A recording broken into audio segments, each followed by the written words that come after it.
waktu. Oke, jadi kita mulai ya. Ini semua teman-teman berarti sekarang eh, calon mahasiswa baru angkatan 2024 ya. Hmm. Jangan hilang ya. Se- Sebelumnya Ya aku sih. mungkin ucapin selamat dulu ini buat teman-teman yang udah keterima lewat jalur SNBP. Hmm, kayaknya kita kan ini baru pertemuan pertama yang mata kuliah kimia ya, kimia dasar. Jadi em, sebelum mulai mungkin sebelum menjelaskan tentang matkul kimia juga aku mungkin bakal jelasin sekilas juga ya tentang di ITB itu kayak gimana itu dan eh, misalnya nanti ujiannya itu gimana sih soal-soalnya gitu ya. Hmm,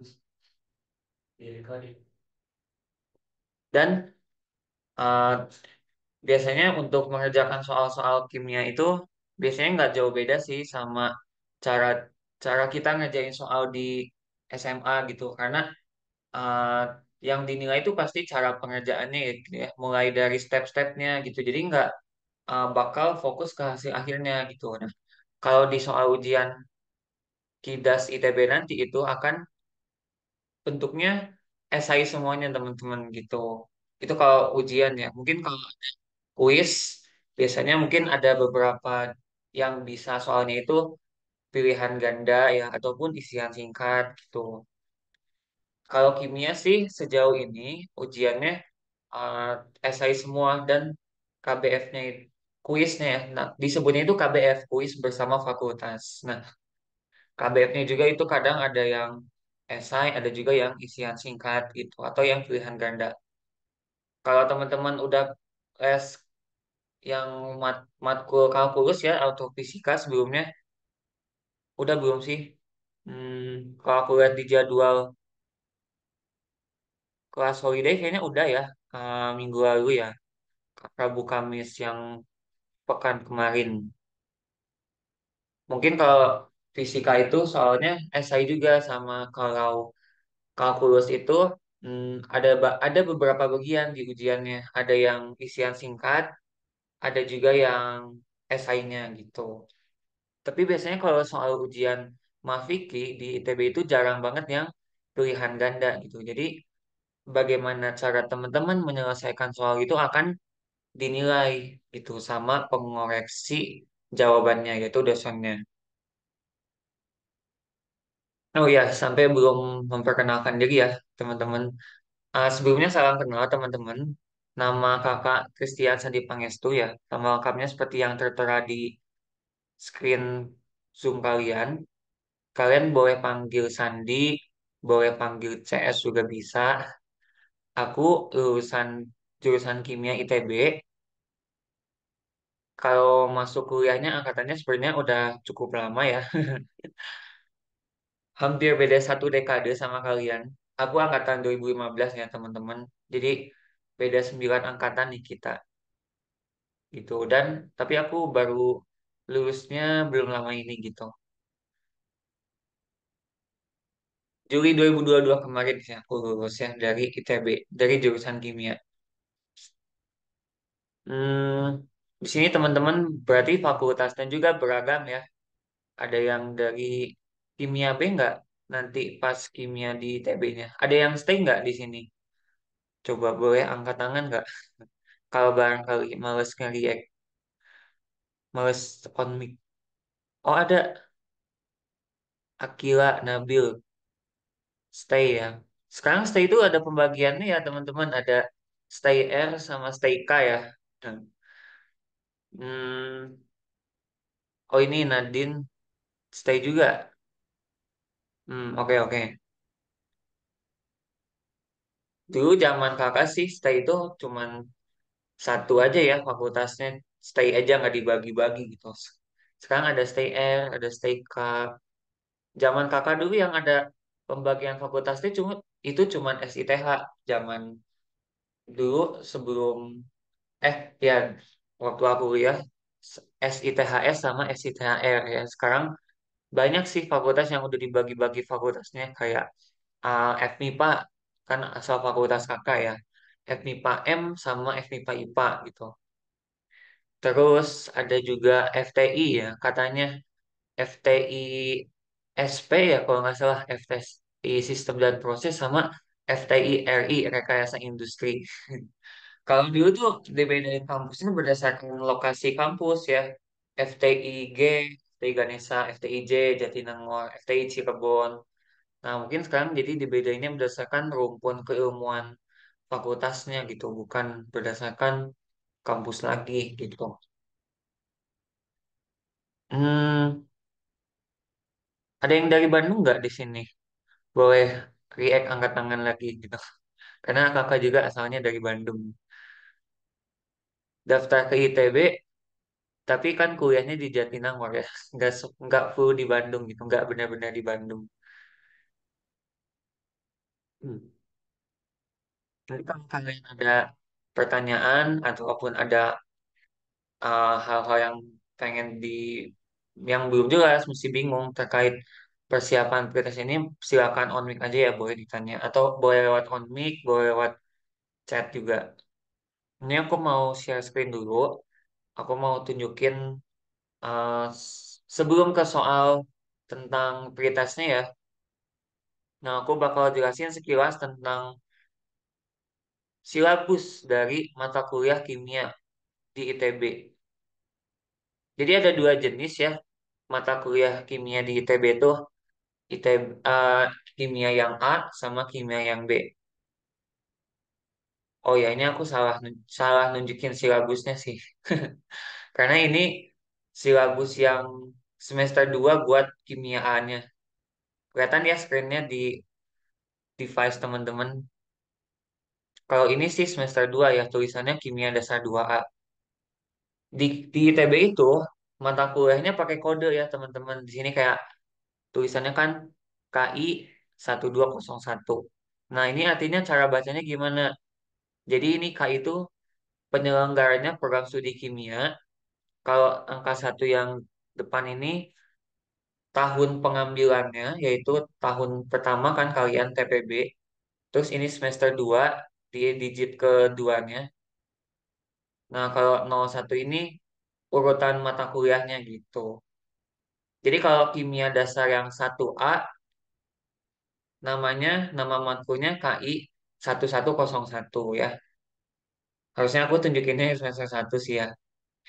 Jadi kalau semester 1 tuh secara lisan aja ya paling. Hmm, materi yang dipelajari di semester satunya mungkin masih belum terlalu beda jauh ya sama SMA.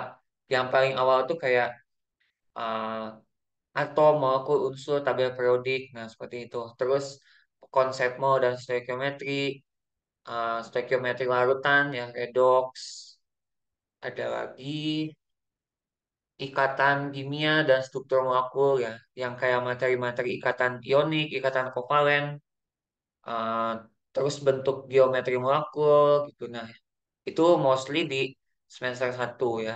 Mungkin semester satu bagian akhir nanti udah masuk ke kayak yang tentang gas, termokimia, uh, s- sifat cairan, struktur padatan. Nanti ada silabusnya ya, kalian akan dibagikan gitu.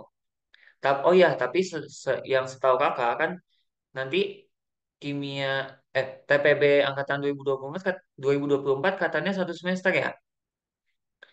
Nah, jadi sebenarnya kakak juga belum ada gambaran sama sekali ya gimana TPB nanti kalau satu semester.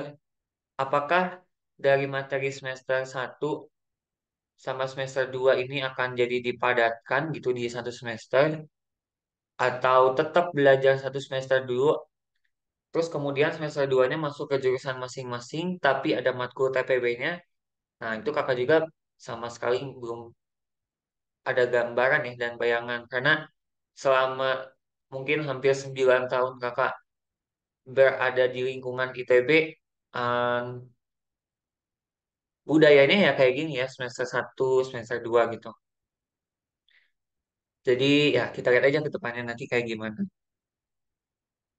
Nah, di di TPB juga untuk penilaian mata kuliahnya ada ini ya caranya gitu. Nah, ada ujian satu, ujian dua. ujian satu tuh ini disebut ujian tengah semester ya. Kalau ujian tengah semester 2 sama aja kayak ujian akhir gitu, UAS. Terus ada juga praktikum dan ada kuis gitu. Biasanya rata-rata diadain kuisnya 2 kali atau 3 kali ya kalau kimia. Kalau kalkulus atau matematika biasanya kadang 3 sampai 4 kali gitu, lebih banyak. Nah ini kemarin nih anak-anak yang angkatan 2023 udah baru banget UTS ya hari Sabtu kemarin kimianya tanggal 20 April gitu. Nanti UASnya kurang lebih 1,5 bulan lagi ya nih 3 Juni 2024. Hmm. Mungkin sekilas aja ya pengantar dan pendahuluan tentang TPB khususnya mata kuliah kimia. Sama ini nih satu lagi ya. Kalau kimia dasar B ini kan untuk yang mahasiswa stay. Nanti kalau stay baru dapat kimia B-nya di semester 2 gitu.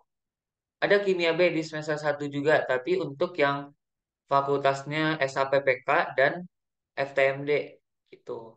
Bedanya kimia A sama kimia B ini apa Kak gitu. Kalau kimia A itu lebih mendetail ya teman-teman. Makanya diadakan matkul kimianya dalam 2 semester. Sedangkan kalau kimia B itu hanya 1 semester ini gitu. Walaupun kerasanya wah cepet ya cuma 1 semester, tapi apa ya? Pasti nanti kerasa pace belajar itu agak cepet ya karena ini ibarat materi 2 semester dijadikan jadi 1 semester kayak gitu. Mungkin ya aku nggak akan terlalu detail juga lah jelasin ini karena kan kalian juga baru pengantar ya dan belum masuk. Nanti bakal dijelaskan lagi kalau udah resmi jadi mahasiswa gitu ya. Nanti masuk kuliah kan bulan September. Ya itu aja mungkin ya pengantarnya. Kita masuk ke soal pretestnya. Nah sebenarnya waktu zaman kakak masuk TPB dulu juga ya. Pretest ini kayak pretest ini tuh belum ada. Jadi pretest ini kalau nggak salah baru ada pas angkatan setelah COVID gitu, angkatan 21. Jadi eh pretest ini tujuannya buat apa? Karena kan teman-teman yang masuk ITB itu apa ya? Latar belakang sekolahnya kan beragam ya teman-teman. Ada yang mungkin SMA-nya pakai kurikulum nasional, ada juga yang menerapkan kurikulum sendiri. Nah, jadi tujuannya ini mungkin sebagai penyamarataan gitu ya. Standar yang harus diketahui dan dipelajari mengenai matkul Mafiki di TB itu seperti ini loh gitu. Nanti sistem apa standar soalnya gitu. Nah, mungkin bisa dilihat juga di poin 2 ya. Tes ini bukan sebagai tolak ukur penilaian. Jadi mungkin LTPB atau PTPB ya sekarang namanya. Pengelola tahap persiapan bersama itu ingin membuat pemetaan gitu ya. Sejauh mana sih mahasiswa ITB angkatan baru ini mengetahui dan memahami materi di soalnya gitu. Jadi kalau udah mostly paham kan berarti bisa dibilang di SMA-nya sudah dibahas ya mengenai materi itu gitu. Nah, di sini yang aku dapat soalnya sih ini contohnya untuk fakultas FTTM ya. Tapi kurang tahu juga kakak kalau buat fakultas lain eh, soalnya kayak gimana. Khususnya buat yang kimia B ya, karena kan beda. FTTM ini kan termasuknya kimia A ya, kayak fakultas-fakultas lain yang teknik, misalkan F, bukan FIPA ya, FITB, SL, ada FTI juga. Mungkin ada tambahannya FMIPA, SF, SITHS, SITER ya gitu.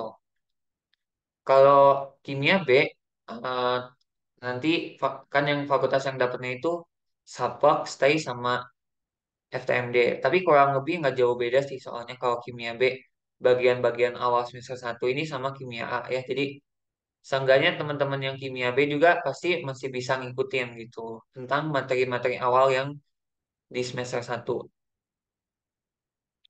Nah, ini kakak juga belum akan bahas semuanya banget ya, soalnya di sini katanya di poin 6 nih. Tes ini terdiri dari 30 soal matematika, fisika, dan kimia masing-masing 30 gitu. Dan jenis pilihan jamak, berarti PG ya gitu. Tapi seperti yang kakak sebutkan sebelumnya, kalau soal ujian realnya ITB nanti itu nggak akan PG. Jadi eh, kurang lebih ini bakal jadi gambaran aja ya nanti soal-soalnya tuh kayak gini. Nah, jadi berhubung ini pertemuan pertama, kita belajar kimia tingkat TPB. Paling aku bahas materi di hari ini tuh tentang apa dulu ya? Tentang bagian awal kimia banget ya, kayak atom, unsur dan molekul, tabel periodik, terus juga uh, mol dan stoikiometri. Nah, itu yang akan kita pelajari di pagi menuju siang hari ini ya.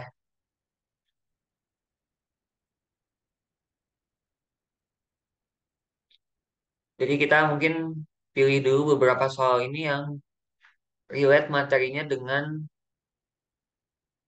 uh, struktur atom, tabel periodik, ya, mol dan stoikiometri akan kita kerjakan. Kalau ini mengenai sifat fisik ya nih nomor 6. Kok tiba-tiba nomor 6 ya? Oh, nomor 6 tuh maksudnya pilih nomor soalnya. Jadi ini kita cari dulu ya soal-soal yang uh, berkaitan dengan materi awal. Seperti ini mungkin. Nomor 8 ya kalau di sini.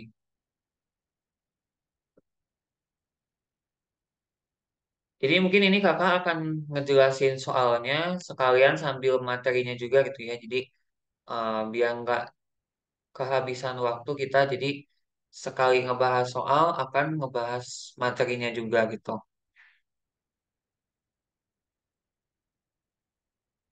Hmm.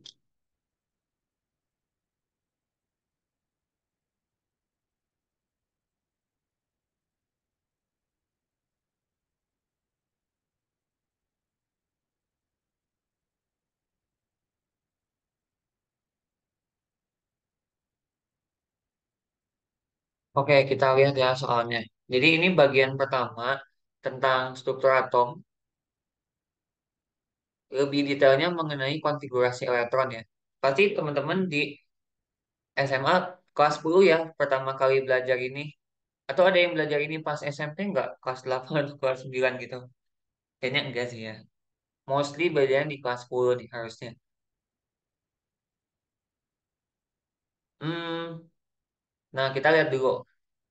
Sebelum ke konfigurasi elektron ya, kita bahas yang disebut tentang notasi unsur.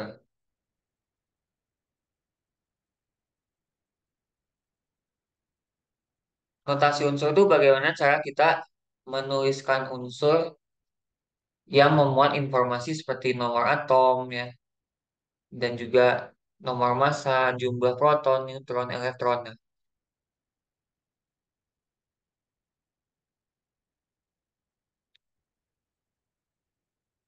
oke, notasi unsur ya dilambangkannya seperti kayak gini. Ini ada lambang unsurnya X, terus ada Z di sini dan ada A ya. Dengan X itu kan lambang unsurnya. Kalau A dan Z itu masing-masing sagurutan. A-nya itu adalah nomor massa ya, dan juga Z-nya itu adalah nomor atom.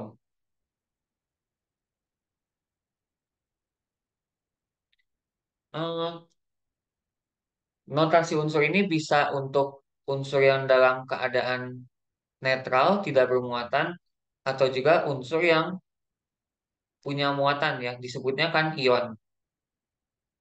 Ion adalah unsur yang memiliki muatan, baik itu muatan positif ataupun muatan negatif. Kalau unsur yang bermuatan positif kan disebutnya kation ya. Kalau ion negatif disebutnya anion.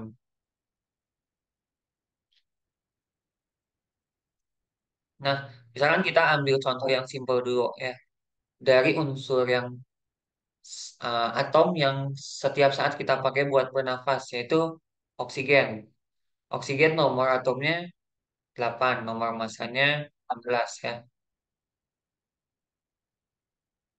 Pada keadaan dasar, nomor atom itu sama jumlahnya dengan proton dan juga elektron di atom tersebut ya. Kebalik kakak nulisnya. Proton itu sama dengan elektron dan jumlah proton dan elektron itu sama dengan nomor atomnya ya. Kalau pada keadaan dasar ya, keadaan tidak bermuatan. Kalau pada keadaan bermuatan, protonnya yang jumlahnya tetap, tapi elektronnya akan berubah. Tergantung dia ionnya ion positif atau ion negatif. Kalau ion positif, dia akan kehilangan ya elektron. Kalau positif satu, berarti kehilangan satu elektron. Kalau positif dua, kehilangan dua elektron. Kalau muatannya negatif, berarti kebalikannya ya, menerima tambahan elektron. Jadi ini jumlahnya untuk atom oksigen, proton elektronnya sama seperti nomor atomnya ya, yaitu 8. Kalau neutronnya kita dapatnya dari selisih nomor massa kurangi nomor atom ya. Jadinya 16 kurangin 8 sama dengan 8. Itu kalau eh, atom oksigen yang netral ya. Biasanya atom itu bisa membentuk ion untuk mencapai kestabilan ya. Yang disebut kestabilan itu ketika atom memiliki jumlah elektron yang disebut keadaan oktet. Berarti berjumlah 8 elektron di kulit terluarnya. Khusus untuk hidrogen disebutnya duplet ya, bukan oktet. Karena hidrogen cuman, helium, sorry, bukan hidrogen. Untuk helium kan dia hanya punya 2 elektron ya di kulit terluarnya. Jadi maksudnya oktet dan duplet itu supaya atom stabil mereka ingin mencapai kestabilannya dengan mencapai jumlah elektronnya, jumlah elektron valensinya gas mulia ya, yaitu yang punya 8 elektron. Kalau oksigen itu mau jadi ion, kayak gimana? Nah, konfigurasi elektronnya oksigen ya kita tuliskan.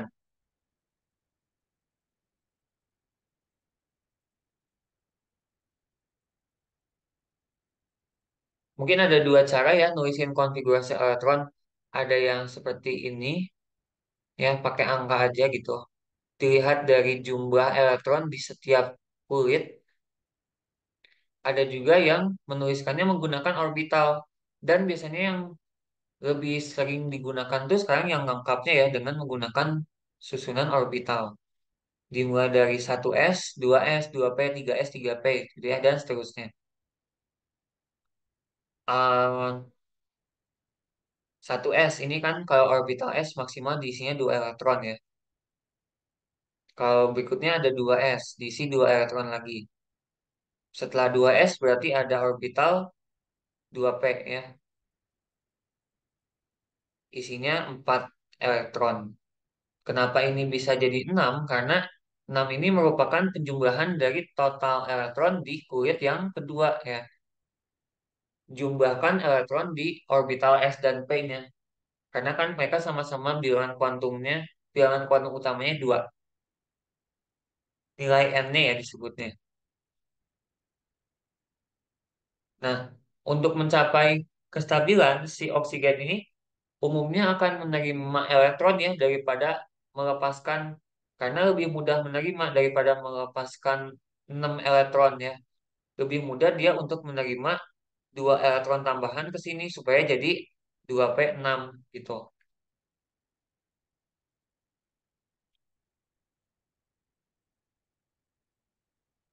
Berarti kalau oksigen jadi ion, dia stabilnya adalah dalam muatan O2- ya. Nah, ini jumlah protonnya pasti tetap 8 sama seperti nomor atomnya. Elektronnya karena ada tambahan 2 Jadi ada 10 ya. Kalau jumlah neutronnya pun tetap, berarti A min Z-nya itu 16 kurang 8 sama-sama 8 ya, seperti awalnya. Yang berubah hanya elektronnya aja ya. Kalau dia kehilangan atau menerima elektron akan berubah jumlahnya. Ini untuk unsur-unsur yang nomor atomnya rendah ya. Biasanya jumlah neutron itu sama seperti protonnya. Misalkan kayak gini ya. Sama-sama 8. Terus ada lagi eh, misalnya kalsium untuk nomor atom 20. Berarti ini jumlah proton, elektron, neutronnya sama-sama 20 ya. Gitu. Neutronnya 20 selisih dari 40 min 20. Kalau udah ke unsur-unsur yang nomor atomnya cukup tinggi, misalkan apa ya, Pb ya 207, nomor atomnya 82.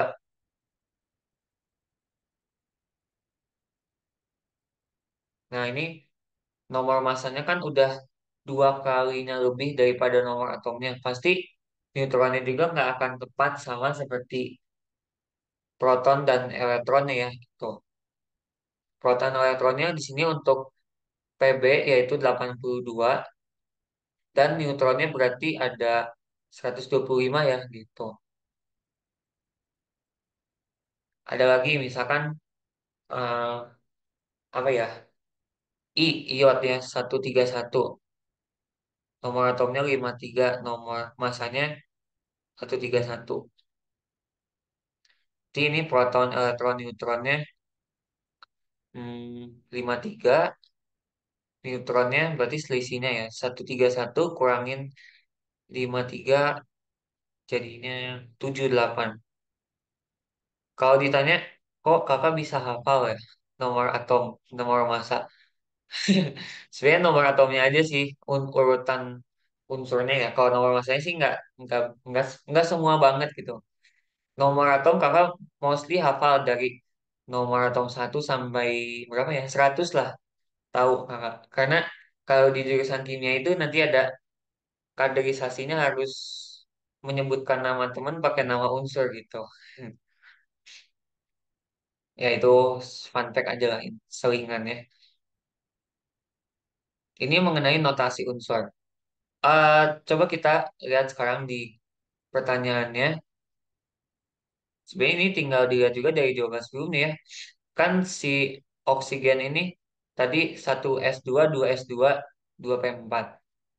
Terus ini yang ditanyanya satu s dua, dua s dua, dua p lima ya. Berarti maju satu nomor atom dong dari si oksigennya ya. Berarti nama simbolnya, nama unsurnya adalah F, yaitu fluor.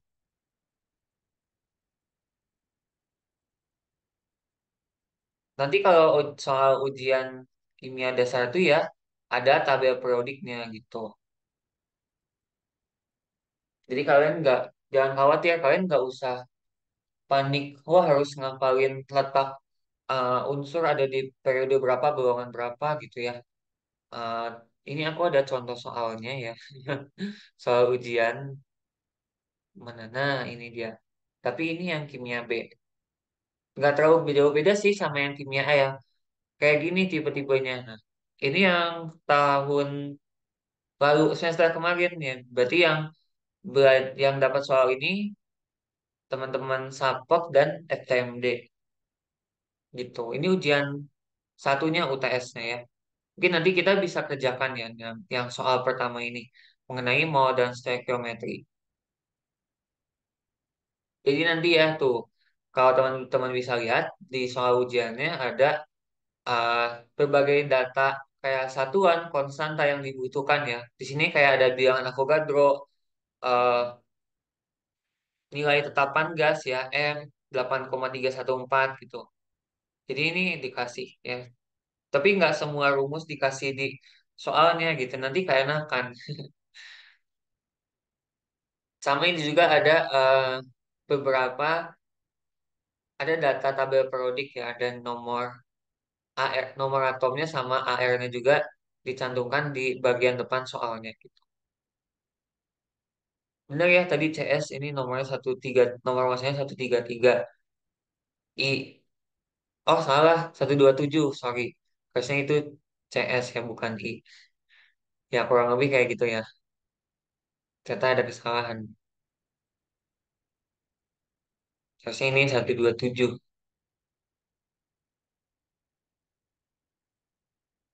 Jadi ini kalau dikurang jadinya 74.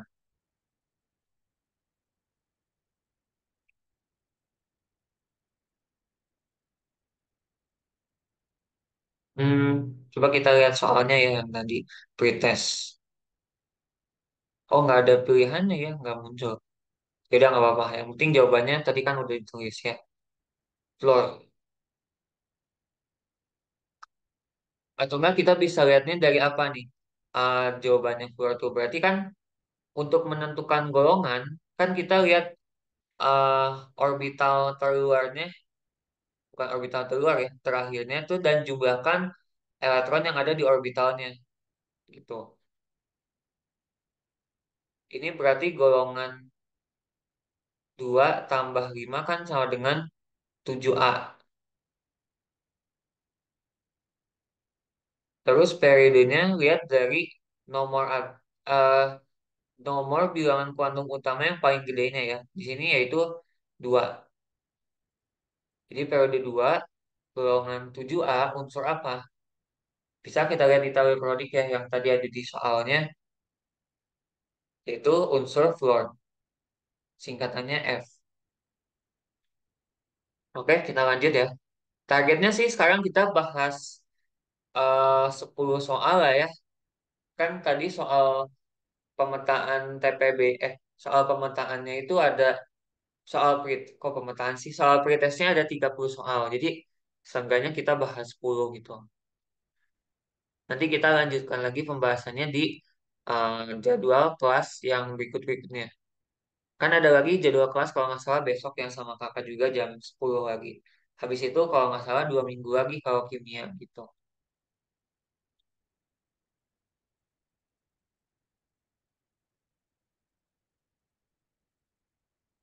Ini udah ada jawabannya. Di, tapi tapi kan ini nggak tahu benar atau enggak ya. Nah, coba kita lihat soal berikutnya.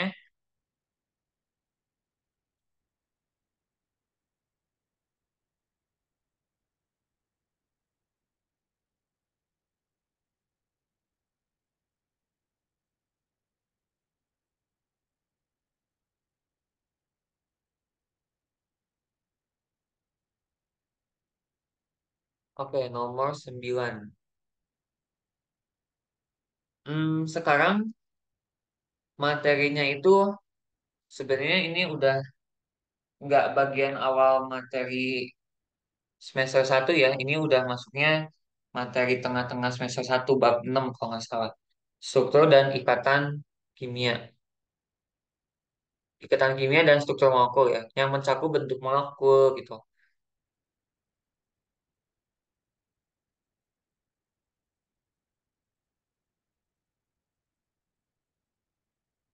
Oh iya. Nanti tuh teman-teman ya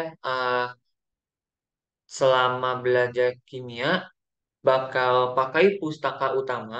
Buku utamanya itu adalah ini, yaitu Brady namanya. Pengarangnya Brady maksudnya ya. Bukunya seperti ini gitu. Entah yang edisi 6 atau edisi 7. Nanti kalian bisa dapatkan e-booknya juga ya. E-booknya ini mungkin kalau kalian udah ada yang mau ngambis langsung belajar, ini udah banyak banget kan latihan soalnya. Di setiap bab tuh ada. Tapi ini kan full bahasa Inggris ya. Tapi ya nggak apa-apa dong kan sekalian kita belajar bahasa Inggris juga ya gitu. Soal so, PPT dosen, e-book di TPB itu nanti mostly 70 80% Inggris ya teman-teman. Jadi harus bisa juga dong lancar ya. Kalau yang soal tadi itu adanya di bab yang ini ya. The basics of chemical bonding. Kayaknya gini deh. Hmm, ini bukan. Oh ini ya. Bentuk molekul. Jadi teori VS-EPR. Kita lihat yang poin 9.2.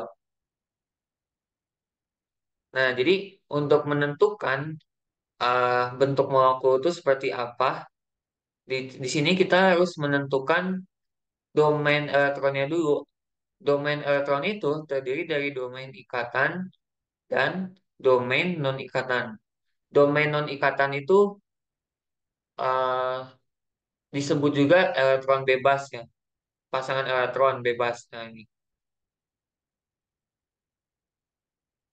kalau pusing baca yang bahasa Inggris mungkin kakak akan jelaskan lebih sederhananya dengan bahasa sendiri gitu.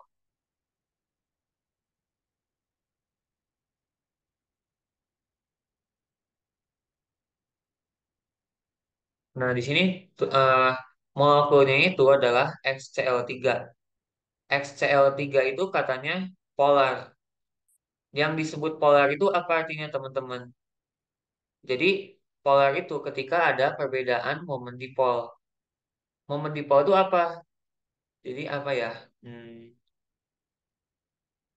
kadang kalau anak kimia disuruh mendefinisikan hal-hal yang sederhana kayak gini, kita tahu maknanya ya, tapi kalau diminta jelaskan dalam secara lisan tuh perlu waktu buat mikir juga gitu. Jadi momen dipol itu apa ya? Sesuatu yang timbul karena adanya beda keelektronegatifan. Jadi kalau di kimia tuh kalian harus uh, kritis ya pikirannya. Pasti pertanyaannya tuh kenapa, kenapa, kenapa, dan apa gitu. Kayak ini kan asalnya polar. Polar berarti ada perbedaan momen dipol. Momen dipolnya itu apa? Karena unsurnya memiliki beda keelektronegatifan. Keelektronegatifan itu apa gitu, lanjutin lagi. Ya, keelektronegatifan itu kecenderungan suatu atom menarik elektron dalam ikatan kimia gitu. Nah, eh, adanya keelektronegatifan berarti bakal membuat XCl3 ini ada unsur yang cenderung bermuatan positif dan cenderung bermuatan negatif yang menyebabkan dia menjadi polar. Nah, X-nya itu adalah non-logam. Dituliskan di sini unsur non-logam. Bentuk molekul dari XTL3-nya adalah apa gitu. Sebenarnya XCl3 ini eh, bisa kalau kita tebakkan macam-macam ya. Kayak PCl3 gitu. Ataupun BCl3 juga bisa. B itu boron ya. Kalau PCl3 juga bisa. BCl3, AlCl3 tuh bisa juga. Terus ada PCl3 juga ya. ICl3 juga bisa. Nah, tapi di sini dituliskannya adalah molekul yang polar. Kalau kita lihat dugaan pertama dan kedua kita dulu, baik BCl3 ataupun AlCl3, nanti kalau dia membentuk struktur Lewis kan seperti ini ya. Nah, berarti di atom pusatnya B dan Al itu sudah tidak ada elektron bebas lagi ya. Kalau tidak ada elektron bebas lagi di atom pusatnya, berarti dia ini cenderungnya nonpolar karena tidak ada perbedaan momen dipol di struktur molekulnya. Momen dipol itu apa? Jadi ini kita lihat kan ada Cl yang sama-sama ke ujung-ujung ya.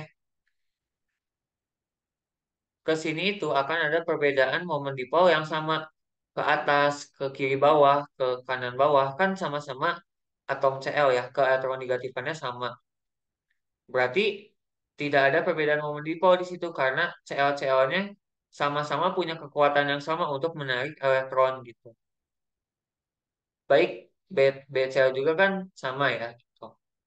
Jadi BCl3 sama AlCl3 udah gugur dari tebakan kita gitu. Nggak mungkin. Sekarang PCl3 sama ICl3. PCl3 dulu ya. Kita harus tahu dulu nih, atom pusatnya itu punya berapa elektron valensi dan golongan berapa gitu. Kalau PCl3, P-nya kan golongan 5. Berarti eh, P-nya itu ada punya 5 titik ya, kayak 5 elektron valensi gitu.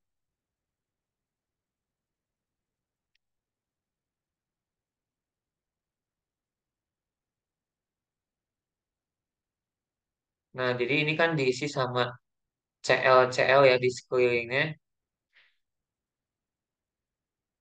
Sebenarnya nanti bentuk molekulnya itu tidak akan dua dimensi seperti gini ya, teman-teman. Kalau udah belajar teori VSEPR, kalian akan lebih memahaminya dalam bentuk tiga dimensi gitu. Tapi nggak apa-apa, ini kan baru pengantar dulu. Kalau ICl3, I itu berarti golongan 7 ya. Jadi nanti dia bentuknya kayak gini, cuman ada sisa PEB-nya sekarang nggak cuman satu kayak si PCl3, tapi ada dua PEB ya kan.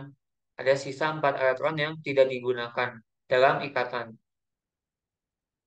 Kalau ditanya ini PCl3 sama ICl3 senyawa apa? Ionik atau kovalen? Jawabannya adalah senyawa kovalen ya, karena kan baik PCl, baik P ataupun Cl itu unsurnya yang sama-sama non logam ya. Jadi kalau maknanya senyawa kovalen atau senyawa molekuler, senyawa yang tersusun dari unsur non-logam dan non-logam. Kalau senyawa ionik tersusunnya dari unsur logam dan non-logam.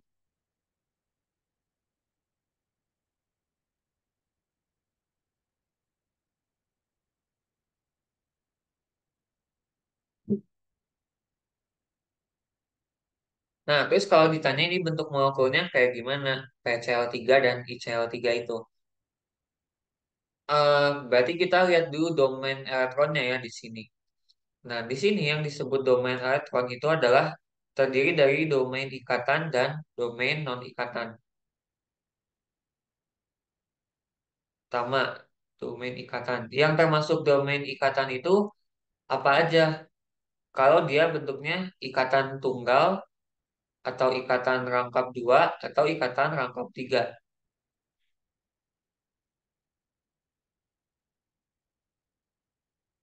Jadi ikatan rangkap dua dihitung satu domain, kalau ikatan rangkap tiga juga dihitungnya satu domain ya.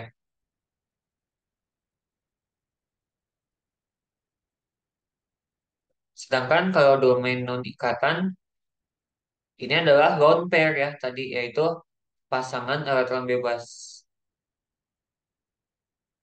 Harus berpasangan. Kalau nggak berpasangan dia disebutnya bukan domain non-ikatan. Pasangan elektron bebas atau disebutnya PEB ya kalau disingkat gitu.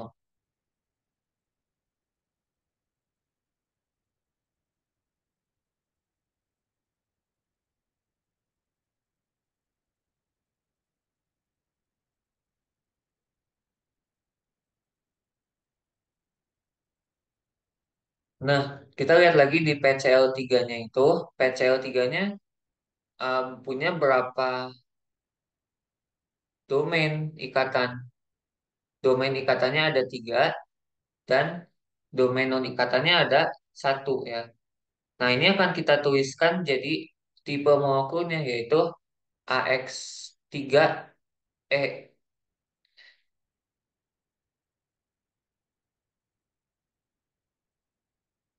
AX3 ini artinya X itu adalah domain ikatan dan E-nya itu adalah domain non ikatan. Domain non ikatan. AX3 ini sebenarnya diturunkannya dari AX4 ya. AX4 itu bentuknya tetrahedral seperti molekul CH4 metana. Nah, AX4 ini kalau lepas satu ikatannya akan jadi AX3E ya. Lepasnya bisa yang mana aja. Misalkan kita lepas dari yang atas dulu. Nah, ini bentuknya jadi piramida segitiga ya. Contoh molekulnya sebenarnya NH3 juga mirip ya gitu. Amonia kan. Amonia adalah bentuknya piramida segitiga juga gitu. Jadi PCl3 ini bentuknya sama dengan NH3 yaitu piramida segitiga. Trigonal piramid ya kalau bahasa Inggrisnya. Kalau materi ini di SMA mungkin materi kelas 11 awal ya. Kita kelas 10 juga kayaknya harusnya udah belajar deh. Sekarang kurikulum makin maju.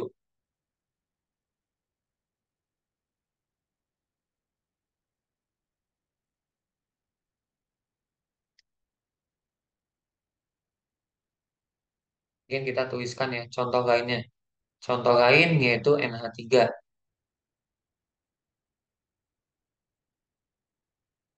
Nah, terus eh tadi yang kita lihat ICl3 ya yang lain. ICl3 sekarang domain ikatannya 3, domain non ikatannya 2. Berarti ini tipenya AX3E2. AX3E2 itu turunannya dari AX5 ya. Mungkin kita lebih enak kalau lihat buku beridinya langsung ya. Kita lihat yang gambar-gambar tipe molekul. Nah, AX5 ini bentuknya yang ini ya teman-teman. Trigonal piramid tapi ada dua piramidanya. Jadi ada ke atas sama ke bawah ya. Disebutnya trigonal bipiramida gitu. Nah, kalau dia lepas dua ikatan, lepasnya itu dari yang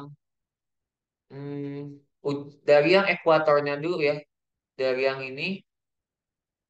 ini, baru yang ini gitu. Jadi kalau dia lepas satu ikatan, bentuknya akan jadi jungkat-jungkit. Harusnya ada ya ini di bawahnya lagi. Hmm, Nah, ini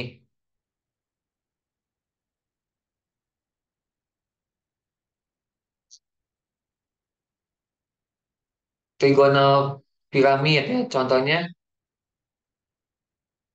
PCl5 itu kalau dia ada cabangnya semua ya. Nah, kan bisa teman-teman lihat di sini. Number of bonding domain. Jumlah dari domain ikatan. Kalau yang sebelahnya number of non-bonding domain. Jumlah domain non-ikatan. AX5 strukturnya itu adalah di piramida segitiga ya. Kalau dia eh, lepas satu ikatan, jadinya kan ada satu PB di sini. Tipenya AX4E. AX4E itu bentuknya jungkat-jungkit ya. Kenapa bisa disebutnya jungkat-jungkit gitu?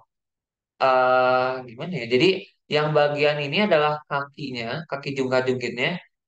Terus yang atas sama bawahnya itu tempat duduk jungkat-jungkitnya loh, kebayang nggak? Jadi kalau kalian ubah sudut pandangnya dari angle tertentu itu nanti menyerupai jadi jungkat-jungkit gitu ya.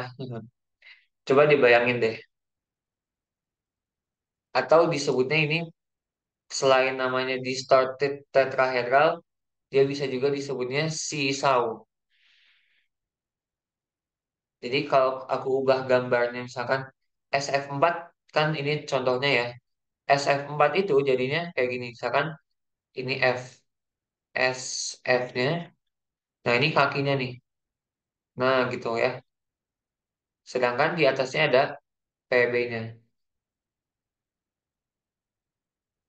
Si kakinya ini yang F yang ini yang ke belakang, F ini yang ke depan. Itu bentuknya sisal atau jungkat-jungkit.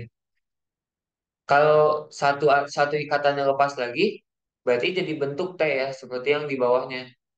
T-shape gitu. Nah, ini disebutnya ini contohnya ClF3. Tapi kalau yang kita punya tadi kan contohnya ICl3. Nah, kita balik lagi ke soalnya. Jadi ini Namanya adalah, nama bentuknya adalah bentuk T. Contoh lain ya, tadi disebutkan kan CLF3.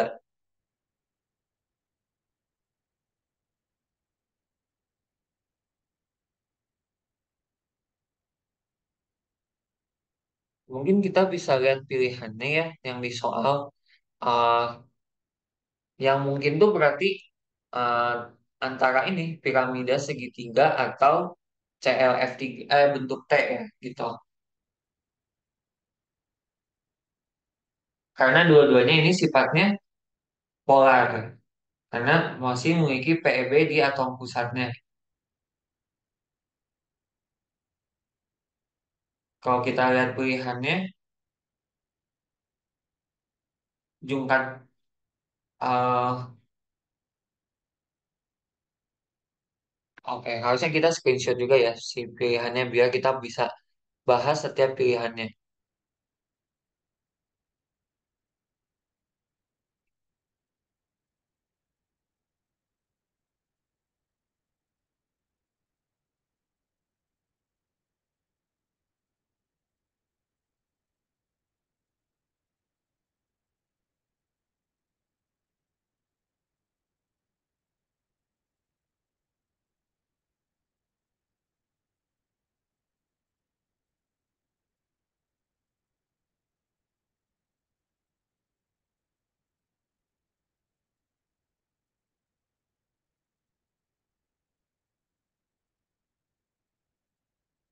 Dari sini aja nggak apa-apa.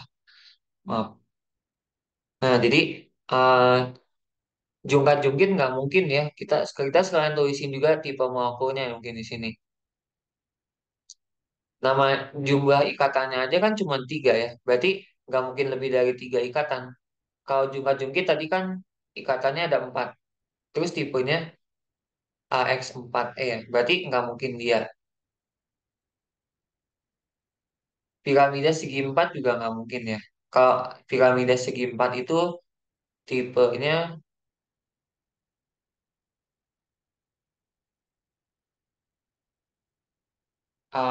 piramida. Oh ya, piramida segi empat AX5E. Kalau kita lihat di bukunya, piramida segi empat itu yang bawahnya lagi ya harusnya. Nah, square piramidal. Jadi ada satu PEB di bagian bawah piramidanya gitu.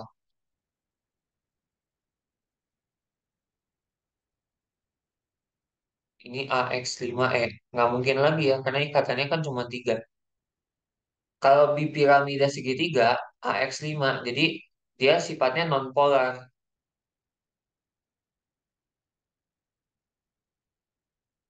Kalau planar segitiga, AX3 ini juga sifatnya nonpolar, karena udah nggak ada PeB di atom pusatnya. Jadi yang paling mungkin jawabannya adalah yang A ini ya.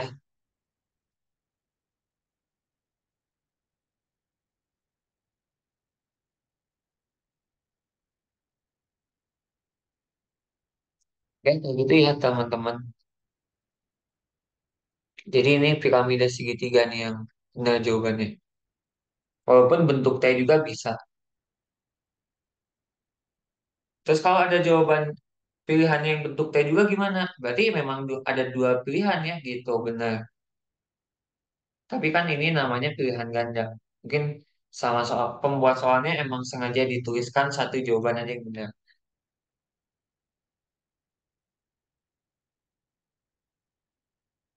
Kita lihat lagi nomor yang lainnya. Ini udah tentang redox ya, elektrokimia. Nanti aja deh, kita ngerjainnya bertahap dulu. Ini hukum laju kinetika.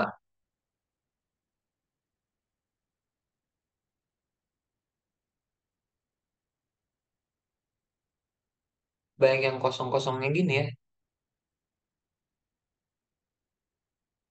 Nanti ini kakak akan upload catatannya di link Google Drive, termasuk soalnya juga ya.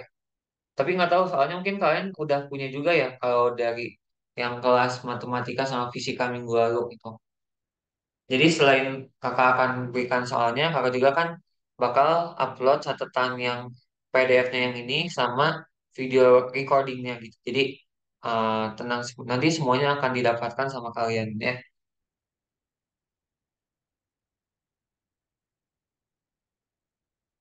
Agak ngacak-ngacak ya ini ternyata susunan soalnya. Fisika nyatu sama kimia sama kalkulus. Kalkulus kita belum nemu soalnya ya dari tadi.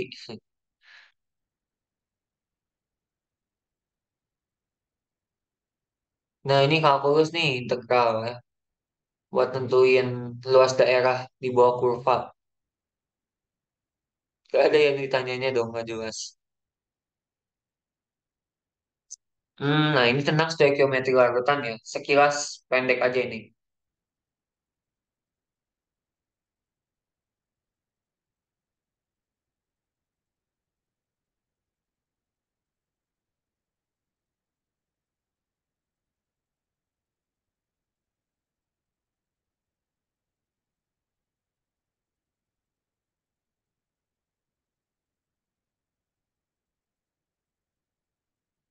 Nah di sini yang kebayang sama kalian pasti cara pengenceran ya. Betul banget. Awalnya larutan yang sifatnya lebih pekat, bisa kalian lihat kan konsentrasinya di situ 4,5 molar menjadi 1,5 molar. Kalau dalam pengenceran itu, pasti ada konsep yang harus teman-teman pahami, yaitu jumlah mol yang ada di larutannya itu pasti selalu tetap ya. Karena di sini larutannya asam sulfat, berarti jumlah mol asam sulfatnya, baik dia sebelum pengenceran ataupun setelah pengenceran, pasti selalu sama ya. Karena kan nggak mungkin molnya keluar sendiri gitu ya. Bakal ada tetap di dalam di dalam larutannya gitu.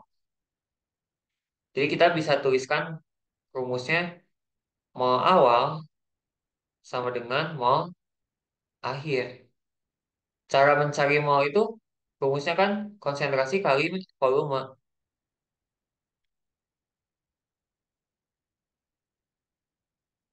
Konsentrasi awal kali volume awal sama dengan konsentrasi akhir kali volume akhir. Konsentrasi awalnya kan 4,5 molar ya. Dia termasuk larutan yang lebih pekan. Konsentrasinya lebih tinggi. Volume awalnya 100 mililiter. Terus ini harus diubah satuannya dulu ke liter nggak Kak? Ya nggak apa-apa, nggak usah. Kan nanti jawaban akhirnya juga berarti mililiter ya. Tuh. Lagian ini kan nggak ditanya satuan akhirnya harus liter ataupun mililiter. Mililiter ya malah. Jadi eh ya udah samain aja seperti satuan awalnya ya. Awal akhirnya dia ingin jadi 1,5 molar. Berarti volume akhirnya yang kita cari dulu. Kayaknya ini mudah ya. Volume akhirnya 300 mili.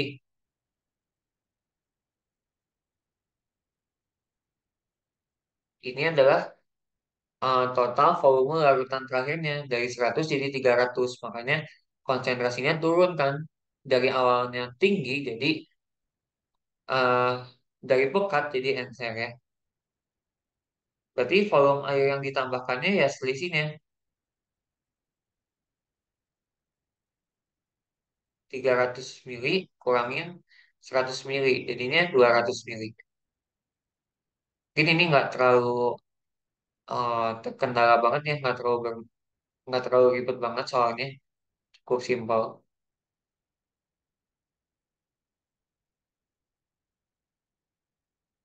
Kayak itu jawabannya.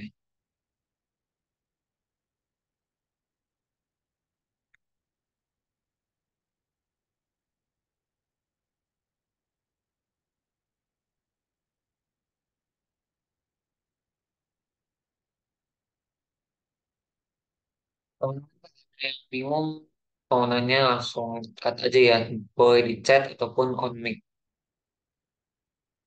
Kalau selama aku merhatiin nggak ada yang interupsi gitu, yang aku tetap jalan ya gitu. Nah, kita lihat nomor berikutnya, 27 udah. Dua, mana lagi nih? Fisika ini.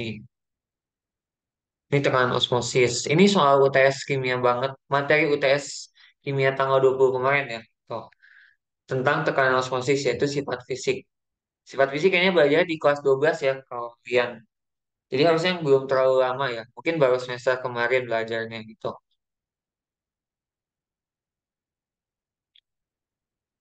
Aku pengen cari yang tentang bagian-bagian awal dulu ya. Ini nomor 36 di antara kata ini yang bersifat basa tapi nggak ada pilihannya. Tidak, kita skip dulu. Ini titik didih tentang sifat fisik juga ya. Kita lewat dulu. Nah, ini tentang modern stoichiometry yang mau aku bahas. Yang nomor 40 sekarang.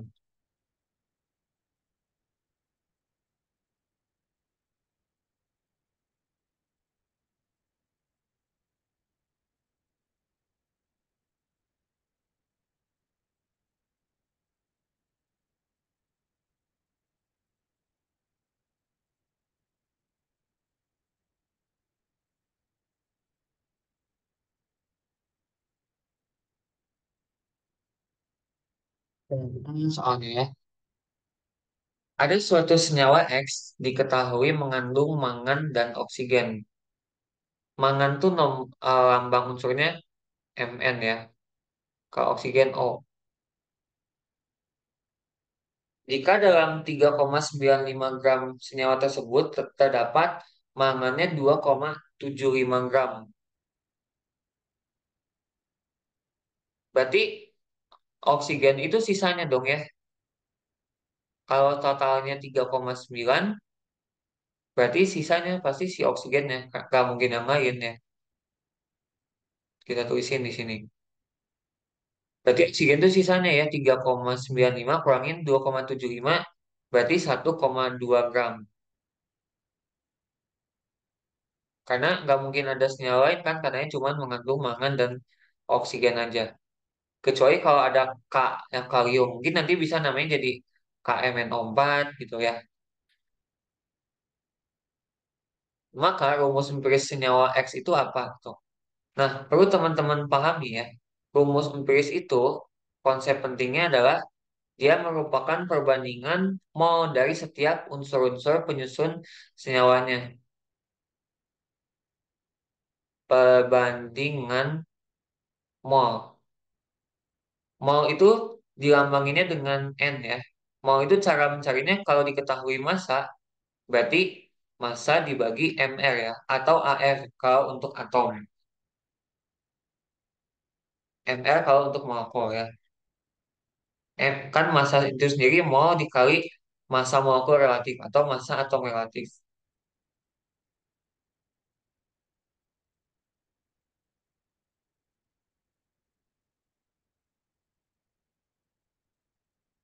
Berarti yang kita bandingkan molnya di sini adalah mol dari Mn banding mol dari oksigen.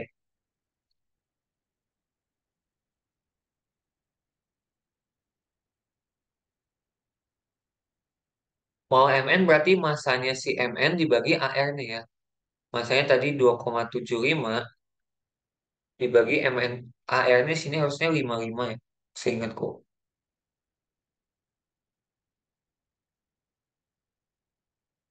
Oh iya benar 55. Ini ada di sini. Kayaknya angkanya bagus juga ya ini. Berarti berapa nih? 0,05. Kalau mau oksigen berarti massa oksigennya dibagi AR-nya. 1,2 bagi 16.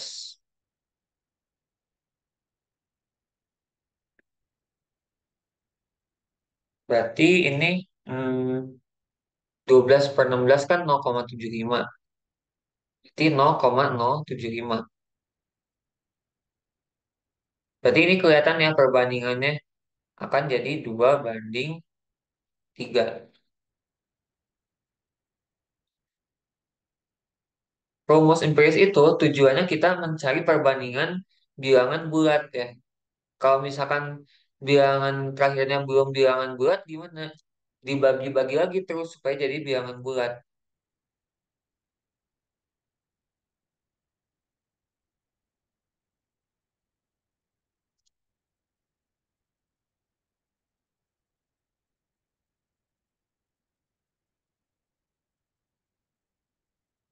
Jadi ini udah jawabannya 2 banding 3. Ada nggak ya di soalnya?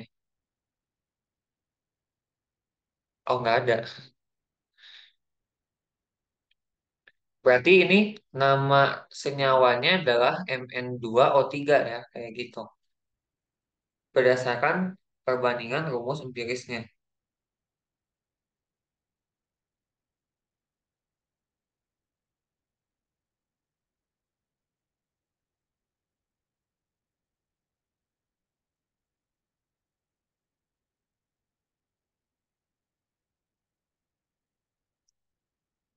Oke, kayak gitu ya.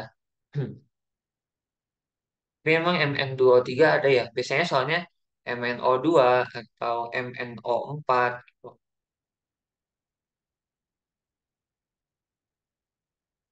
Ada ya namanya mangan 3 oksida.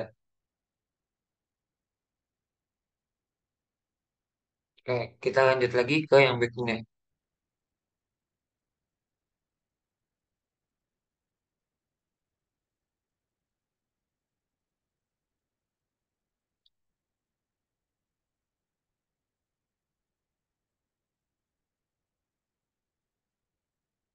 Ini tentang titrasi redox ya berikutnya nomor 23. Kayaknya bisa ya ini kita kerjain. Jadi ini ngebahasnya tentang stoichiometry.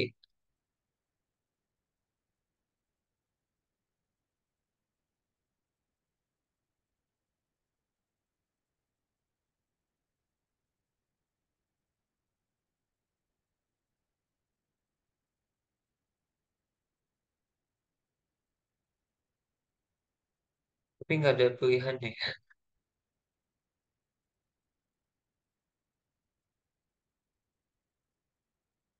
Ini tentang kelarutan. Tadi yang nomor 48 tentang senyawa turunan alkana ya. Alkohol, eter, aldehid, keton, asam karboksilat, ester. Nanti ya kita ngerjainnya mungkin bertahap sesuai materinya. Ini nggak ada pilihannya lagi.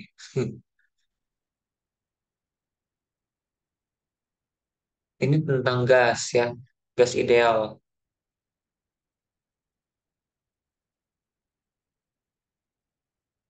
Ini tentang termokimia.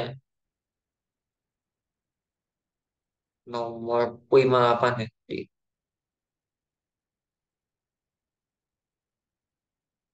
Nomor 60 tentang senyawa turunan alkana.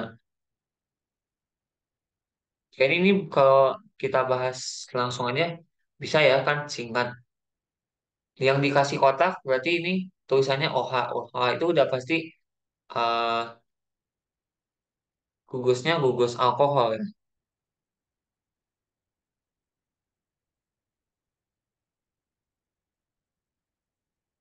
Udah kita tulis ya. Kita ambil ini soal.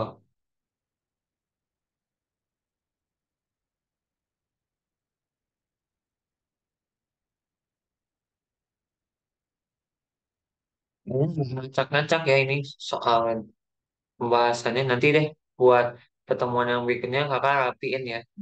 Soal-soal yang belum kita bahas jadinya nggak usah capek-capek nge-scroll lagi.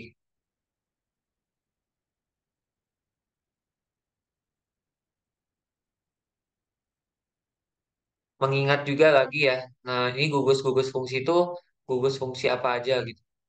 Kalau keton dia CO ya. Dan letaknya di tengah, nggak bisa di ujung.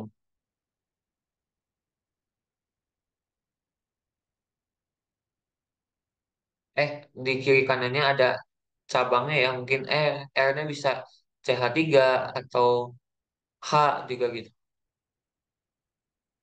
Kalau amida itu CONH.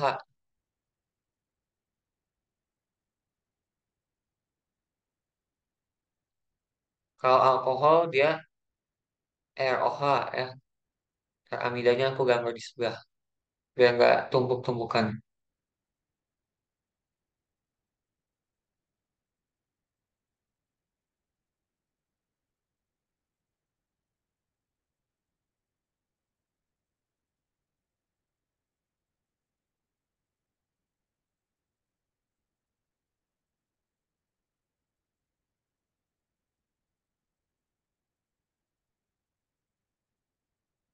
Nah, gugus amida ini begini ya. Ada CON-nya. NCO sebenarnya nggak selalu H sih. Jadi hanya bisa ditulis secara umumnya sebagai R ya gitu.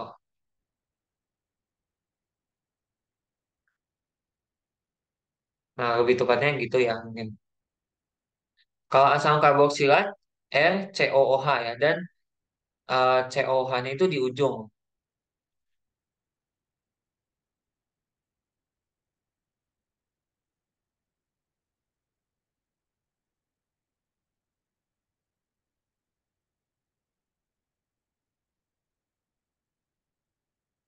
Ya, kayak gitu. Dan kalau aromatik ada cincin benzennya.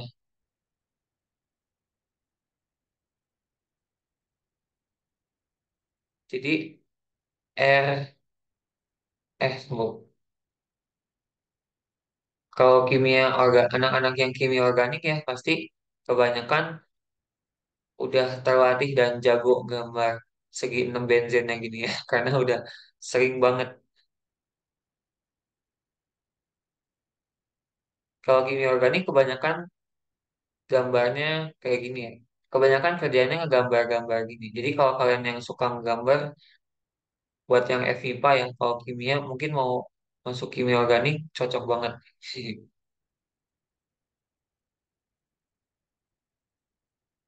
Nah, jadi gugus aromatik itu seperti ini ya. Ada R dan cincin benzennya.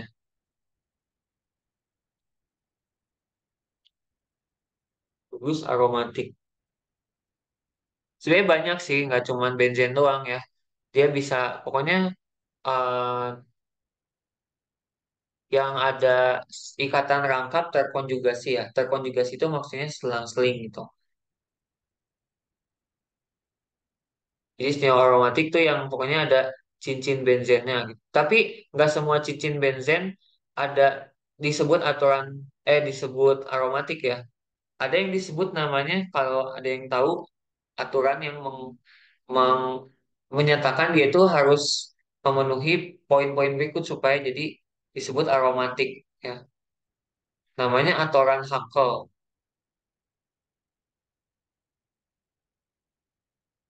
Jadi jumlah elektronnya itu harus 4n plus 2 dengan yang memenuhi n itu bilangan bulat ya.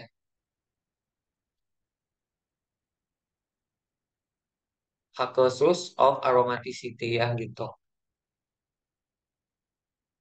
Kenapa ini kalau uh, ya udahlah nggak usah dibahas terlalu jauh ya. FYI aja. Jadi ini yang disebut yang jawabannya OH ya, berarti alkohol.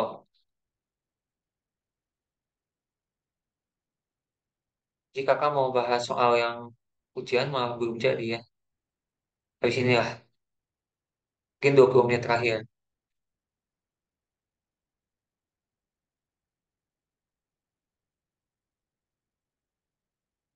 Oke, kita lihat yang lain lagi di soalnya.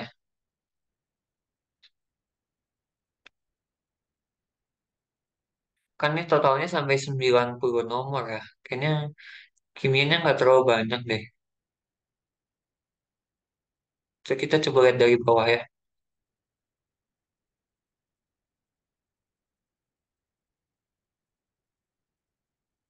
Ini hukum laju nomor 94.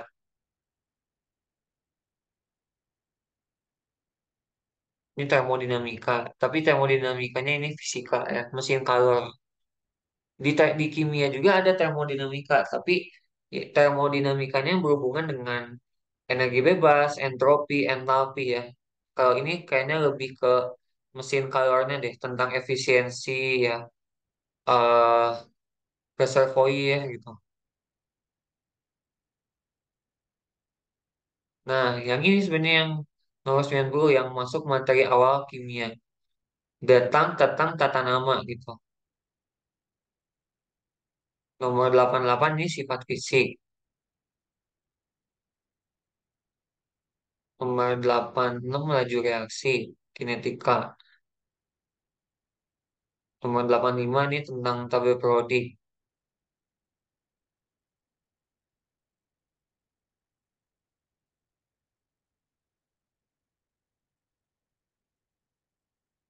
Nomor 76 ditanya ini yang merupakan senyawa ionik tapi nggak ada pilihannya ya. Habis ini jelasin senyawa ionik dan senyawa kovalen dulu, baru habis itu kita ngerjain yang contoh soal ujiannya ya.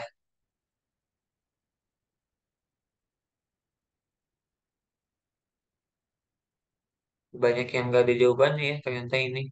Nggak ada soalnya dan jawabannya juga sih.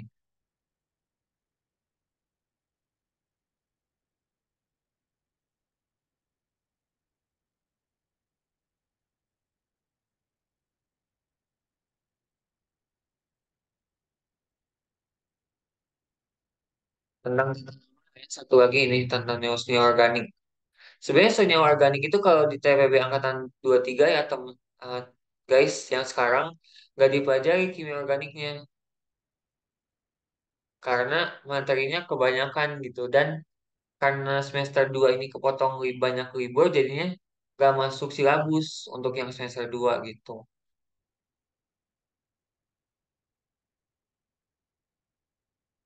Jadi angkatan 23 sekarang ada kelemahan ya nggak tahu tentang kimia organik, nggak diajarin. Kimia inti juga nggak dipelajarin. Kalau kita lihat soal ini, uh, cara kita ngasih tata nama untuk senyawa rantai karbon dulu ya.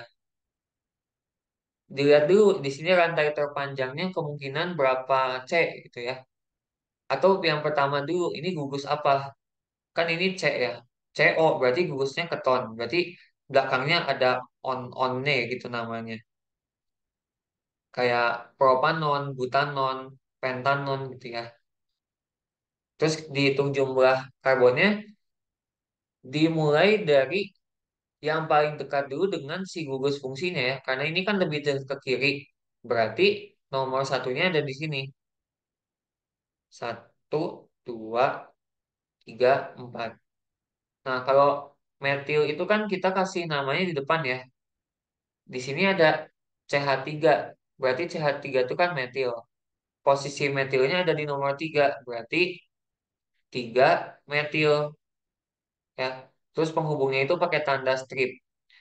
Baru ke eh, gugus fungsinya apa kan keton ya. Berarti terakhirnya ini pakai akhiran on dan dia letaknya di nomor 2 di rantai karbonnya. Berarti 3 metil, 2 butanon. Kenapa on? Karena kan belakangnya gugus keton ya.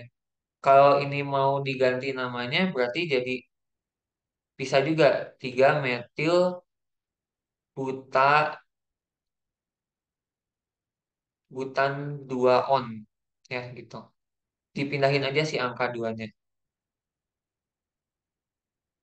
Harusnya ada ya di soalnya. Nah, ini ada ya. 3 metil 2 butanon. Kayaknya lebih seru kalau kita bikin uh, struktur aslinya ya buat setiap opsinya ini. Tapi nggak usah deh. Aku aku ambil beberapa contoh aja nggak usah semuanya.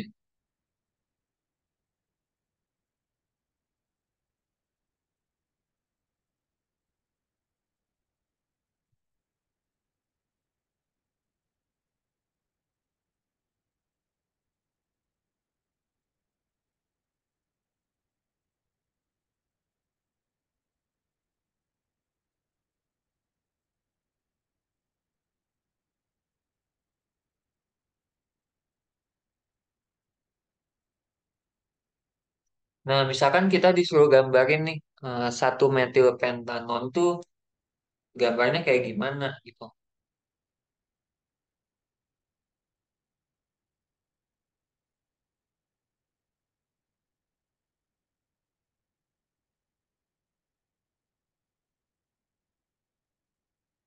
Tapi di sini kayaknya nggak bisa secara mentah-mentahan kita terima ini namanya benar ya. Kayaknya harus dicek dulu nih, namanya benar atau enggak gitu. Pentanon, berarti kan dia gugus keton ya, sama kayak yang udah kita sebutkan tadi. Berarti dia nggak bisa bernomor satu dong.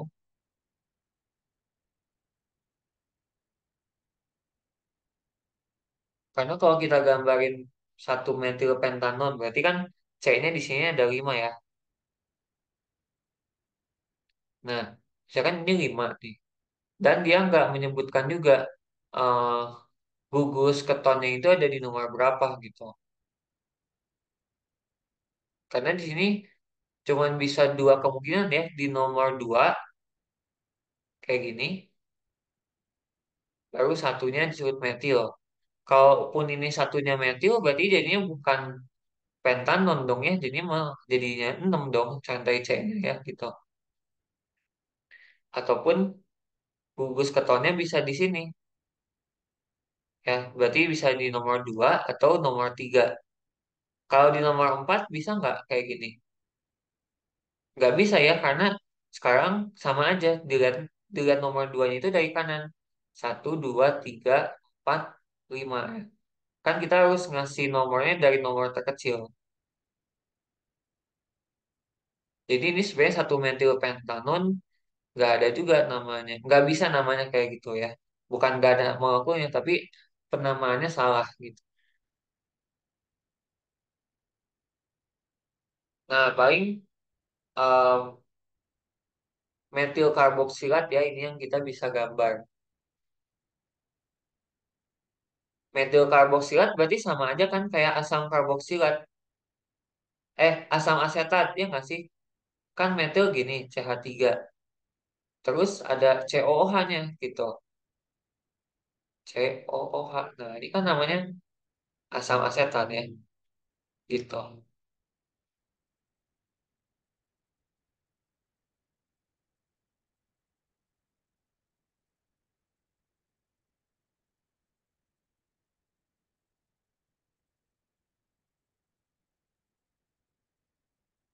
Hmm, mungkin cukup ya kita.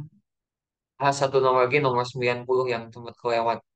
Sama tentang senyawa ionik, senyawa kovalen.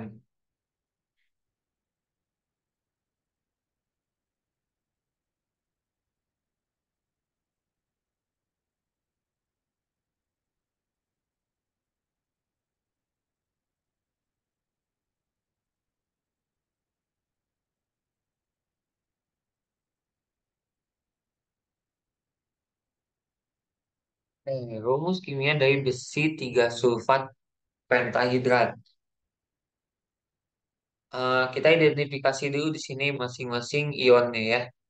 Besi 3 berarti besi lambangnya Fe. 3 itu berarti muatannya plus 3 ya. Tulis muatan tuh angkanya di depan ya, bukan tandanya di depan. Bukan kayak gini ya. Itu kalau ini kalau bilox.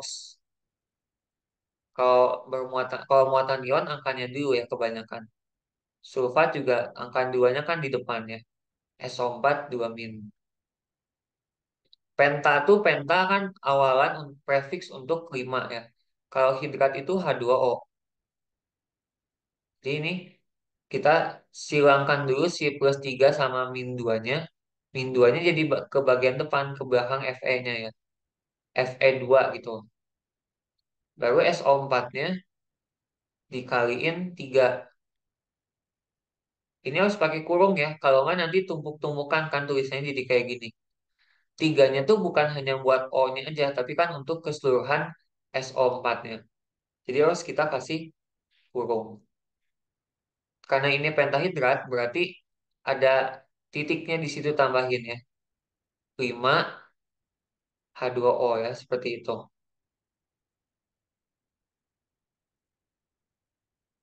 Nah, mungkin teman-teman terkait tata nama bisa pelajari dari sekarang, nanti ada review-review nama-nama anion kayak gini. SO4 2 minus kan sulfat ya. Ada SO3 2 min namanya sulfit. Ada NO3 min namanya nitrit, nitrat gitu.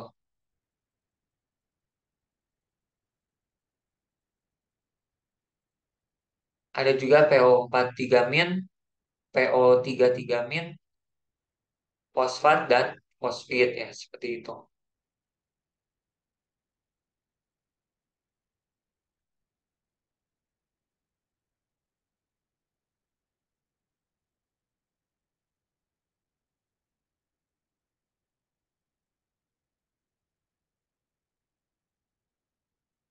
Tapi aku nggak akan terlalu detail lah di sini karena ini harusnya teman-teman udah bisa lah. Karena sederhana kan tentang kata nama ini.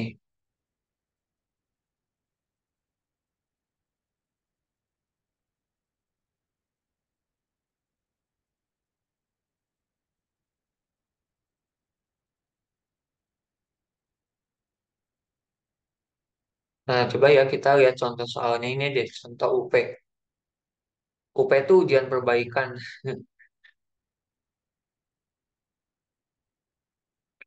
Bukan yang ini.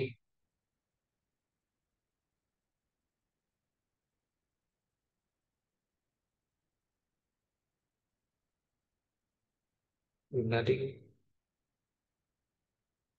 Kayaknya UP kimia B deh. Nah,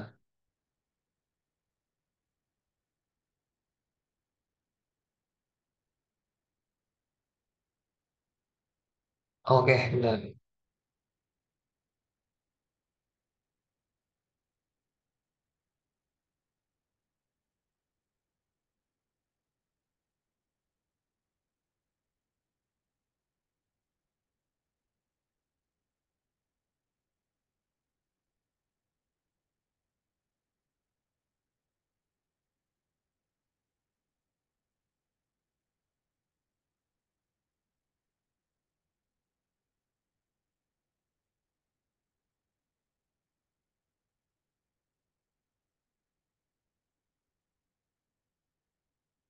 Nah, jadi tipe-tipe soal ujian KIDAS ya, kayak gini teman-teman. Jadi di satu paket soal, totalnya kan ada 100 ya poinnya gitu. Bisa kalian lihat di sini ini soal UP, ujian perbaikan yang semester kemarin, Desember 2023, masih baru. Hmm, di sini katanya ada 5 soal tuh ya. Jumlah soalnya 5 soal. Nomor satunya 19 poin. Pokoknya ini kalau ditotalin jadi 100 ya. 19, 20, 39. 39 tambah 22, 61. 81. 19 ya, 100 poin. Tuh, dan di satu soal besarnya itu ada kayak gini sub-sub soalnya ya ada 3 sampai 4 poin gitu. Coba kita kerjain yang soal ini ya sampai waktunya habis lah ya. Jadi ini tentang mol dan stoikiometri larutan. Paling sampai yang nomor D atau E-nya ya. Ini tentang stoikiometri.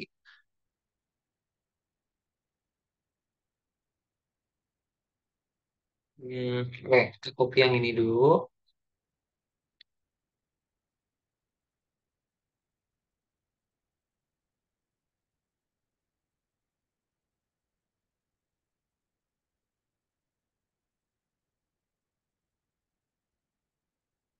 Ini sama soalnya kayak yang mirip kayak yang tadi ya, yang ada simangan sama oksigennya ini. Nah, fluor adalah suatu mineral yang terdiri dari kalsium dan fluor sekarang. Kalau tadi kan Mn sama O ya, mangan dan oksigen.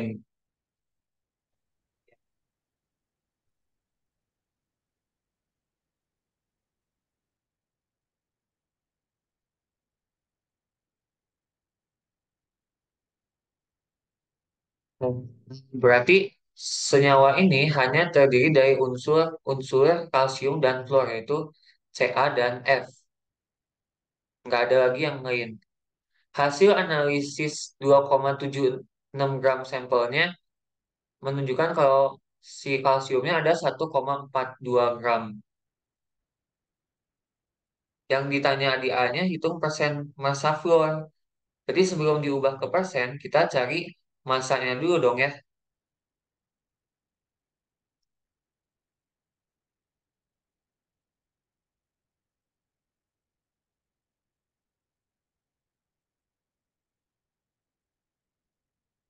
Massa F berarti tinggal bisa kita selisihin aja dong dari total massa senyawanya 2,76 kurangin 1,42. Berarti ini harusnya ada satuan ya kalian kalau di ujian sebaiknya banget tuliskan satuan kayak gini. Tapi kalau nulisin satuan seenggaknya di hasil akhirnya pun kayaknya nggak masalah sih. Yang penting harus ada jawaban satuan di jawaban akhir ya. Kalau di perhitungan mungkin nggak masalah. Ini jadinya 1,34. Yang ditanya persen masanya berarti persen massa F masanya dia ya 1,34 gram dibagi dengan keseluruhannya dong dibandingin sama massa sampelnya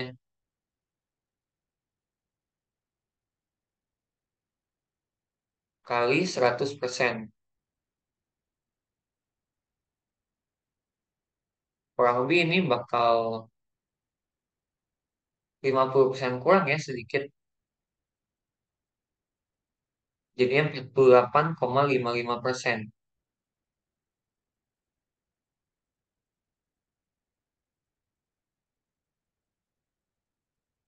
Nah, tentukan rumus empiris mineral tersebut. Seperti yang udah aku bilang ya tadi, rumus empiris itu adalah perbandingan mol dari unsur-unsur penyusun senyawanya.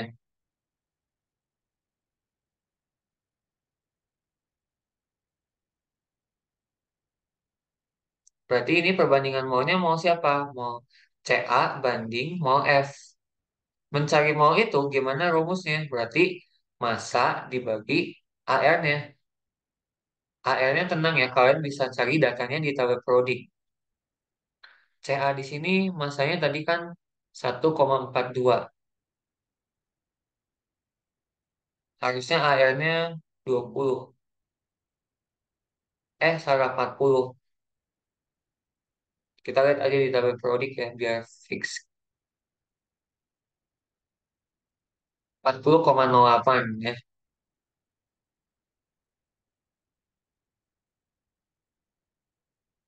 Terus kalau kalian tanya, Kak itu harus nulisinnya 40,08 atau 40 aja nggak apa-apa gitu. Sebenarnya ya nggak masalah juga sih, karena kan cuma beda dikit aja.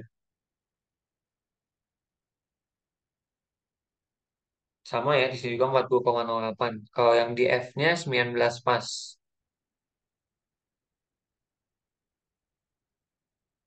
F-nya tadi masanya 1,34.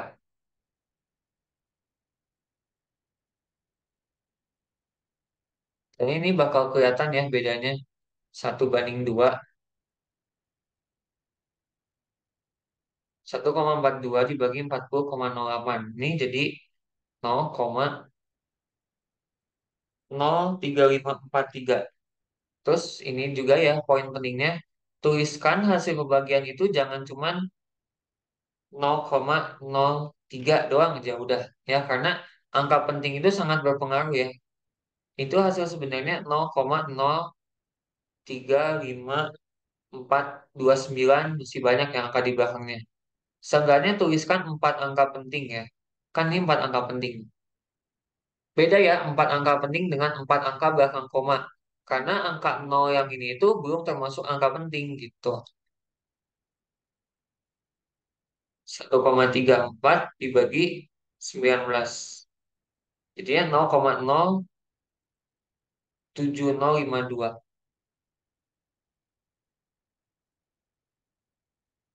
Nah, kalau misalkan tadi kalian nulisnya cuman kayak gini doang ya, 0,03 banding 0,07 gitu. Ini nggak akan dapat jawaban 1 banding 2 ya, malah jadinya 3:7 gitu. Jadinya harus diperhatikan juga ya penulisan angka pentingnya. Jadi ini kan akhirnya kalau kita mau dapat bilangan bulat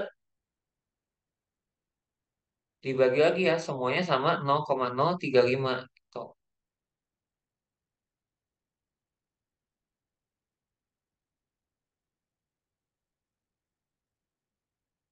Dibagi dengan angka terkecilnya.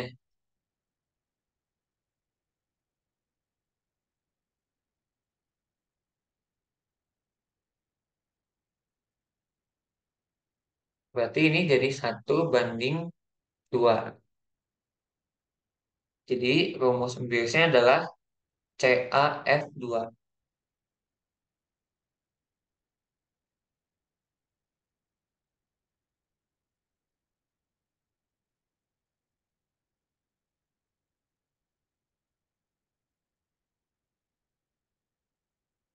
Kalau 1:3 gimana? Jadinya ya 1 CAF3 ya rumus empirisnya gitu.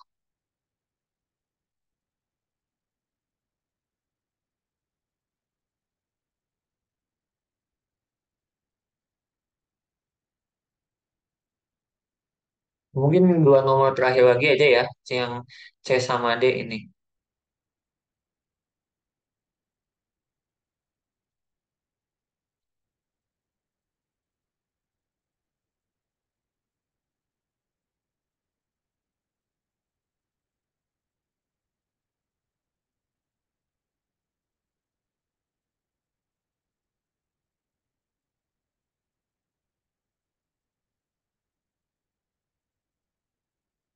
Oke, kita lihat soalnya di sini. Tuliskan persamaan reaksi ya dimintannya antara reaksi dari logam kalsium dengan larutan HCl. Kalau kita menuliskan persamaan reaksi harus juga disertai dengan fasa. Ya, fasa kan ada 4 macam. Solid, gas, liquid, aqueous ya, dan disertai juga dengan koefisiennya untuk menyetarakan persamaan reaksinya. Jadi benar. Karena ditulisnya logam, berarti kalsium ini sebagai padatan ya, solid. Logam kalsium dengan larutan HCl. Larutan itu aqueous.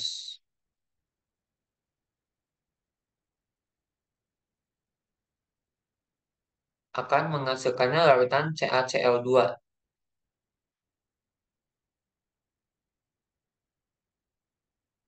CaCl2 larutan juga katanya. Dan gas H2.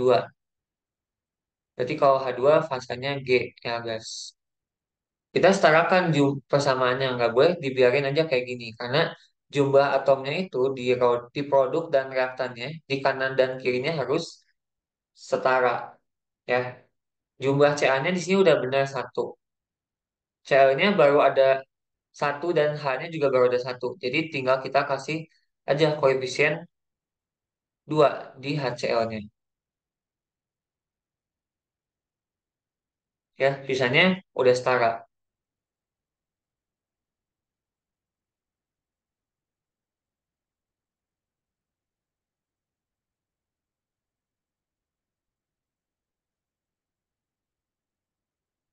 Oke,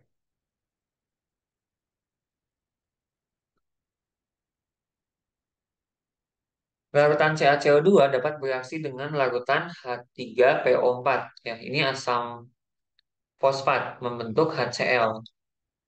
Dan ada juga endapan katanya di situ, kalsium fosfat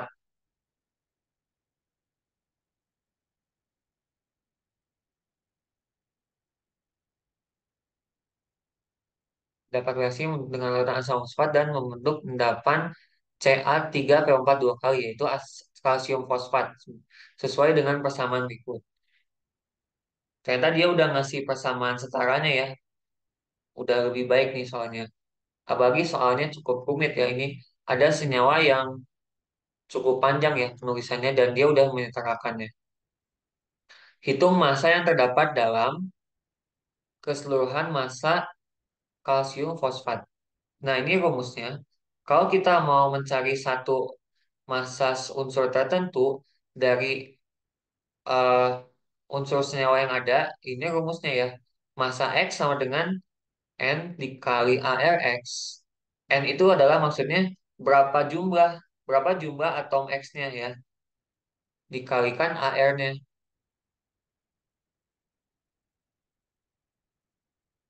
N dikali ARX bar dari MR senyawanya, dikalikan massa senyawanya.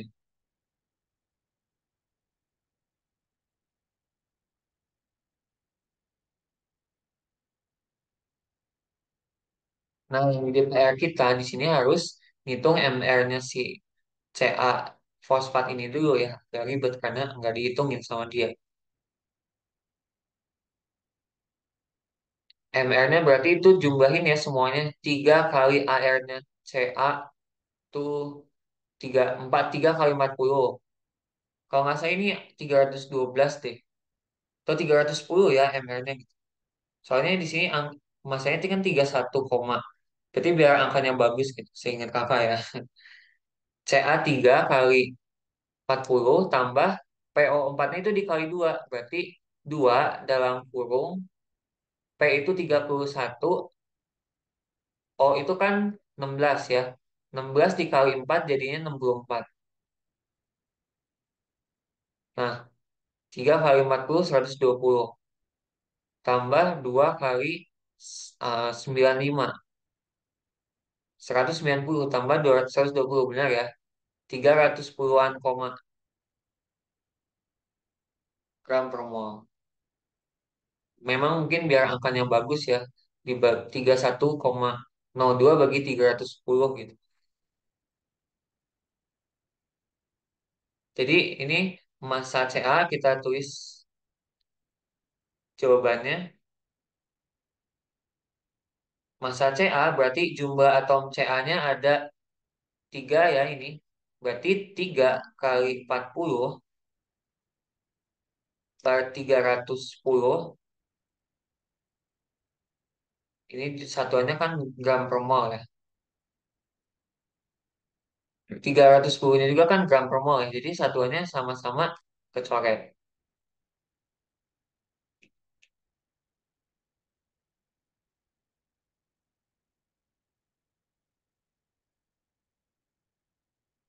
Kali massa senyawanya adalah 300, salah, 31,02.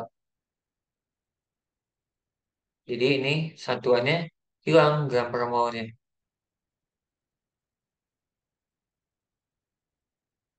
Sisanya tinggal 120 kali 31,02 dibagi 310. Jadinya 12 gram ya. 120 dibagi 10.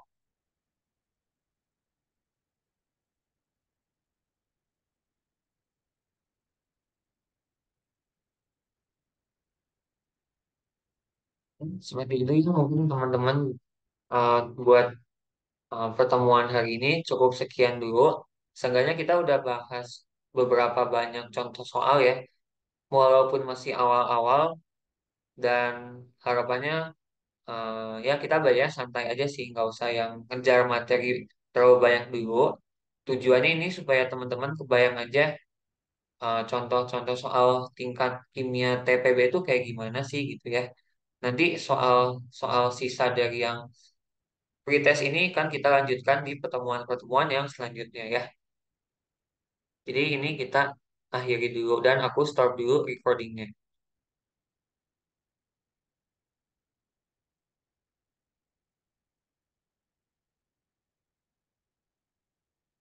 Ya, kita cukupkan dulu teman-teman. Sampai jumpa lagi besok. Kita akhiri. Selamat siang semuanya. Kasih Kak.